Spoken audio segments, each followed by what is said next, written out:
Maulang umaga, lalo na po sa hirap na mga commuter natin na papasok sana sa eskwelahan o trabaho. Live mula sa Quezon City, kamusta natin sila sa unang balita ni James Agustin. James. Igang, good morning. Tuwing umaga ng Kalbaryo ng mga pasahero yung pahirap ang pagsakay dito sa area ng Philcoa, pero mas humihirap daw yan kapag maulan. Maagang nasubok ang pasensya ng mga pasahero rito sa Philcoa sa Commonwealth Avenue. Ang pag-ambon hanggang mainang pag-ulan, nakadagdag sa araw-araw na nilang nararanasan na pahirap ang pagsakay. Kanya-kanya ng labas ng payong at para sa mga dumaraang jeep. Punuan ng mga karamihan, kaya ang ilan ay sumasabit na lang. Kapag naman may dumating na bakanting jeep, ay unahan na sa pagsakay ang mga pasahero. Tayuan na rin ang mga pasahero sa mga bus na dumaraan. Ang ilang pasahero inabot ng 30 minuto hanggang 1 oras sa paghihintay. Malilate na raw sila sa kanilang pupuntahan gaya sa eskwelahan at trabaho. Perya po kami dapat jeep, Philcoa Ekot, kaso punuan po. Kaya taxi, nag-decide kami mag-taxi. Punuan din po. Parang adjust na kami ng mga 30 minutes pero parang malilate pa rin po kami sa pasok. Usually araw-araw naman po mahirap sumakay po eh. Lalo ngayon na umaambon, may ulan-ulan, talagang mahirap po. Yung mga sasakyan, masyadong puno na. Wala, mahirap. Paano ho discount gagawin nyo ngayon? Ano na lang, sasabit.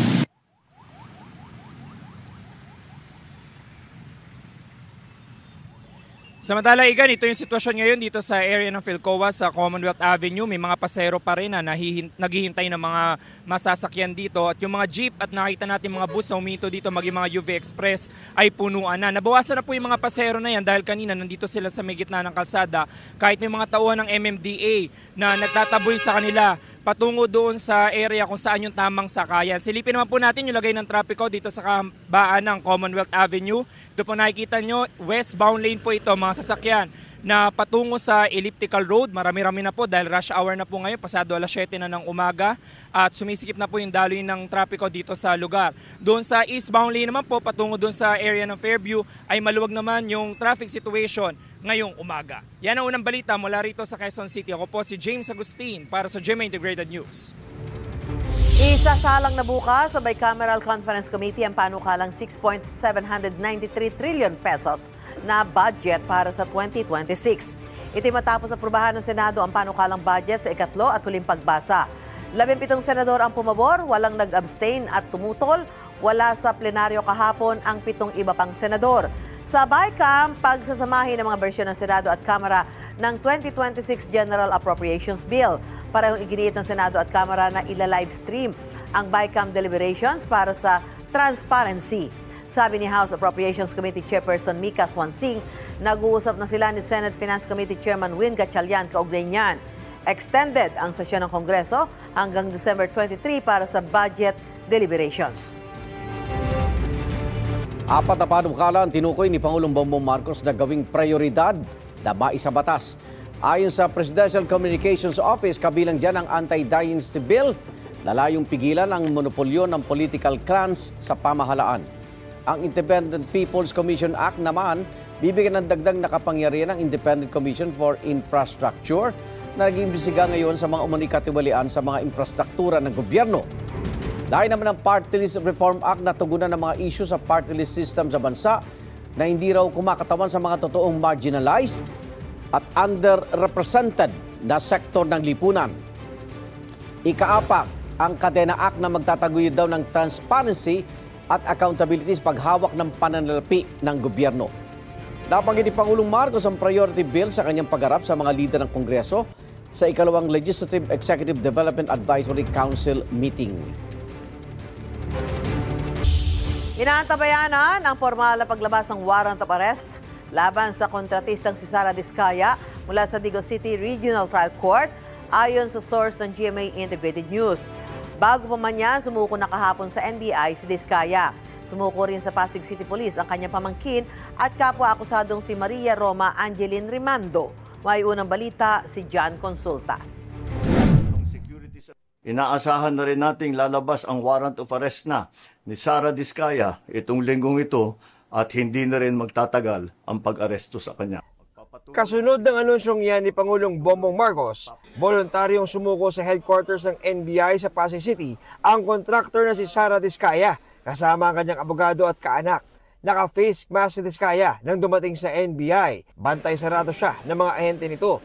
Ayon sa source ng GMA Integrated News, nagpahiwatig ng pagsuko si Diskaya sa isang regional officer ng NBI na siya nag-facilitate ng kanyang pagsuko. Naharap sa kasong malversation of public funds at paglabag sa Anti-Graft and Corrupt Practices Act si Diskaya at siyam na iba pa dahil sa manumaliw-manong flood control project sa Davao Occidental na nagkakahalaga ng halos 100 milyong piso. Proyekto ito ng St. Timothy Construction Corporation, isa sa mga kumpanya ng pamilya Diskaya. Nung una pa lang na lumabas itong isyong flood control project, sa unang mga meetings pa lang namin ng mga lawyers, napag-uusapan na itong mga ganyang strategy. Naniniwala naman siya sa legal processes dito, ano? Nadamay kasi siya rito kasi nga doon sa medyo nagkalito-lito ng sagot niya. Kasi sa sobrang pagod, pressure, puyat. Actually, itong project na to sa Digos, tapos na ito, hindi ito ghost project. Ayon sa isa pa naming source, hinihintay nilang ang paglabas ng warrant of arrest laban kay Diskaya. Manggagaling ito sa Digos City Regional Trial Court kung saan isinampa ang kaso. Hindi kasama ni Diskaya ang asawang si Curly na nakaliting pa rin sa Senado matapos pa-contempt dahil sa umano'y pagsisinungaling. Ang pamangkin ni Diskaya at kapwa niya akusado na si Maria Roma Angeline Rimando na isa ring opisyal ng St. Timothy Construction sumuko sa Pasig City Police. Base yan sa kumpirmasyon ng kanyang abogado.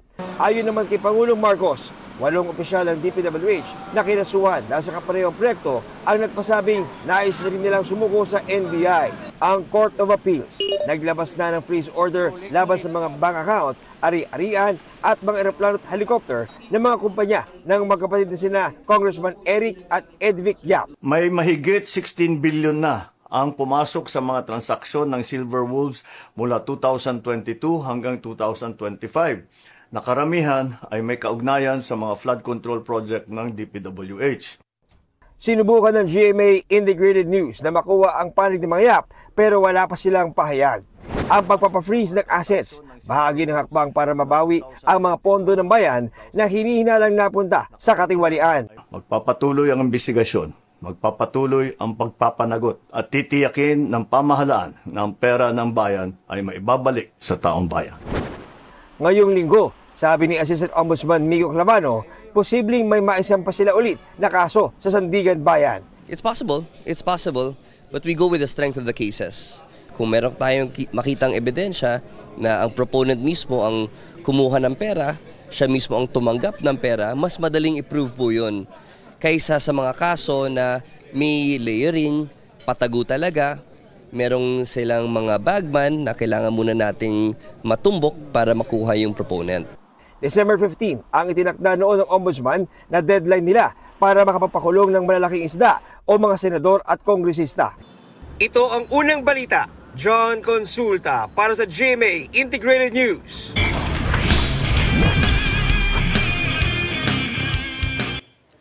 Binuksan na ang 33rd Southeast Asian Games sa Bangkok, Thailand. Lumalaban doon ang mahigit 1,000 Pilipinong atleta na susubukang makakuha ng medalya para sa Pilipinas. Live mula sa Bangkok, may unang balita si Jonathan Andal. Jonathan. Sawadikap, Igan, alas 6 pa lang ng umaga dito sa may Bangkok, Thailand. Atrasado ng 1 oras kumpara dyan sa Pilipinas. Ngayong araw po, simula na ng mas maraming sports events ng 2025 SEA Games matapos formal ng buksan kagabi. Narito ang report. Taas noo ang mga atletang Pilipino na pumarada sa 2025 SEA Games opening ceremony sa Bangkok, Thailand kagabi. Iwinagayway ang bandera ng Pilipinas nina rising tennis star Alex Ayala at Brian Bagunas ng Alas Pilipinas. Suot ng nasa 200 atleta at sports officials ang modernong barong na gawa sa abaka, pinya, water hyacinth, kawayan at saging na obra ng Filipino designer na si Avel Bacudio. Pagkatapos ng programa, sinalubong si Ayala ng mga magulang niya. Siyempre surreal. Nakatulong din na nandun si Kuya Brian. I think it was just good vibes to be with the whole delegation, and I'm so blessed and it's an experience of a lifetime. Sobrang happy. It's been a, dream since she was a kid to see her on carry the national colors. It's like a dream come true, grabe. I'm speechless. Ang ganda-ganda ng parada, ang ganda-ganda ng suot. I'm sure mataas ang moral. So simula ng laban.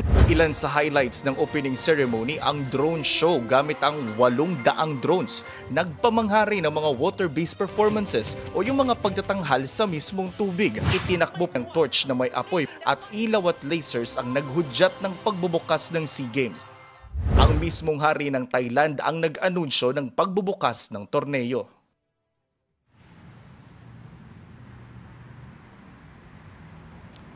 Yes, Igan, maraming sports events yung nakahilera ngayon. Meron taekwondo, meron jiu-jitsu, meron tennis na sasalihan po ng Team Philippines. At itong iba dyan ay medal rounds na. Kaya inaabangan natin kung ngayong araw ba natin makikita yung unang gintong medalya ng Pilipinas para sa 2025 SEA Games dito sa Thailand. Yan munang latest mula rito sa Bangkok. Ako po si Jonathan Andal para sa GMA Integrated News at POC Media. Kapuso, huwag magpapahuli sa latest news and updates. Mag-iuna ka sa balita at mag-subscribe sa YouTube channel ng GMA Integrated News.